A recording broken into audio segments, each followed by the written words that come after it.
तो जय हिंद दोस्तों, आज के इस लेक्चर में हम देखेंगे फिर एक बार और, जैसा कि पिछले लेक्चर में हमने देखा था वैद्युत क्षेत्र की तीव्रता विभवांतर में संबंध। आज के लेक्चर में हम देखेंगे कूलॉम का नियम, जो कि वेरी वेरी इंपॉर्टेंट है। ये जो है देखिए, ये जो कूलॉम चच्चा जी ऊपर से ताक रहे हैं कि अब हम इनका बड़ाई करेंगे, लेकिन हम इनका बड़ाई करने वाले ना हैं। आप लोग भी कह दीजिएगा, जब ऊपर से ताक रहे हैं टुकुर टुकुर, अब इनका बड़ाई न करने वाले हैं, कह दीजिएगा। कहीं ये तो मर चुके हैं, कहीं रतिया हमको भूत मन क्या है कि लगे डरवाने, तो हम क्या करेंगे जी। लगता है बड़ाई बताना पड़ेगा इनका। देखिए चच्चा जी, डरवाइएगा मत, हम बता देते हैं एगो आपका, ठीक है। डरवाइएगा मत, ठीक है। प्रणाम प्रणाम, चच्चा जी को प्रणाम कर लिए हैं, डरवाएंगे नहीं। आइए, तो अब सीरियसली सुनना है इसको एकदम अच्छे से। जो कूलॉम जी थे, इन्होंने नियम दिया, सिद्धांत दिया। सिद्धांत के अनुसार इन्होंने कहा दो स्थिर बिंदु आवेशित कणों के बीच, बिंदु कैसा होना चाहिए भाई? स्थिर होना चाहिए। अगर बिंदु गतिमान होगा तो हमारा मान निकालना दिस इज नो पॉसिबल, यानी कि संभव नहीं होगा। बिंदु स्थिर होना चाहिए। एक बिंदु, हमने दो बिंदु को ले लिया, एक बिंदु जिसका नाम है ए, एक बिंदु जिसका नाम है बी। मार्कर तो अभी चल नहीं रहे हैं, मार्कर साहब इसका भी लकवा मार दिया है, अब फालिस मार दिया इनको, फालिस वो ठीक करना पड़ेगा। वो फालिस इनका ठीक हो गया, दवाई वाई खाए हैं, फालिस ठीक हो गया। तो देखिए, दो बिंदु हमने ए और बी ले लिया, जिसपे ए बिंदु पर हमने Q1 आवेश को रखा है, बी बिंदु पर Q2 आवेश को, इनके बीच की दूरी हमने R लिया है, ठीक है। बिंदु स्थिर है, जैसा कि आपको परिभाषा में दिखाई दे रहा है।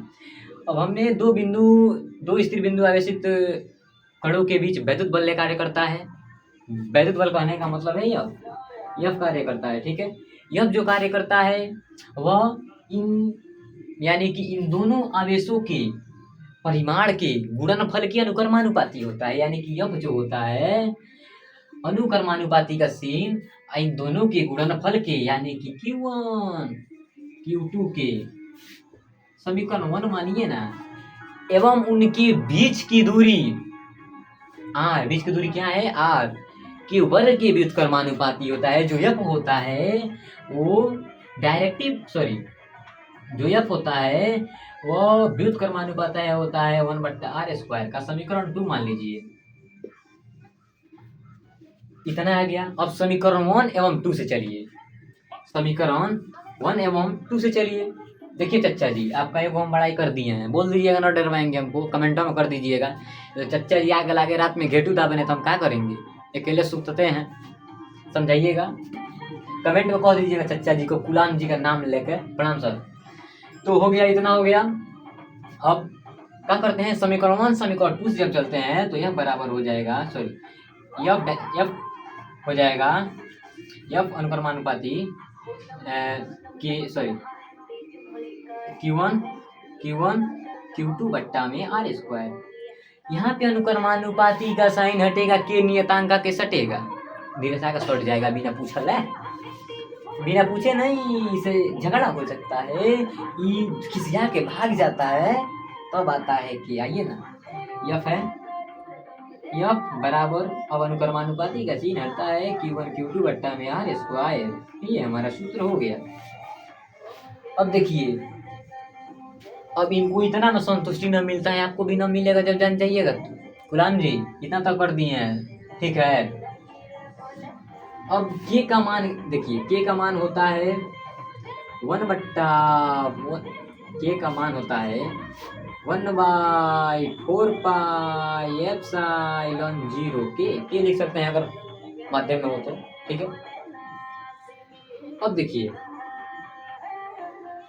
के का मान हो गया, तो यहाँ से एफ का मान एक और रख सकते हैं आप, 1/4 पाई एप्सिलॉन 0 के Q1 Q2 बट्टा में R²। ये हमारा जो ओरिजिनल सूत्र होता है वो हो गया। चच्चा जी आपके बारे में हमने बता दिया है, डरवाइएगा मत, ठीक है। शायद आप लोगों को समझ में आएगा। देखिए, वीडियो आपको जहां न समझ में आएगा कृपया कमेंट कीजिएगा। अगर कमेंट कीजिएगा तो उससे मैं और बेहतर से बेहतर करने का प्रयास करूंगा। ताकि मैं ये जो गुलाम चचा हैं ये हमको डराए ना, इसीलिए इनको और बेहतर से बेहतर करने का प्रयास यानी कि बताने का प्रयास करूँगा। देखिए इतना करने के बाद मैं आपको याद दिला दूँ, अगर समझ में आया होगा लेक्चर तभी वीडियो को लाइक कीजिएगा, लेकिन सब्सक्राइब कर दीजिएगा। समझ में आया होगा तब, वो ना समझ आएगा तब कर दीजिएगा सब्सक्राइब। अरे छोटा भाई है, आगे होके बढ़ाइए, ठीक है। हम ये अभी 12th में पढ़ते हैं, इसीलिए इसको बता दे रहे हैं, बट आगे देखा जाएगा, और भी क्लास चलेगी, लेकिन थोड़ा सपोर्ट करते रहिए। फिर मिलते हैं, जरूर मिलते हैं।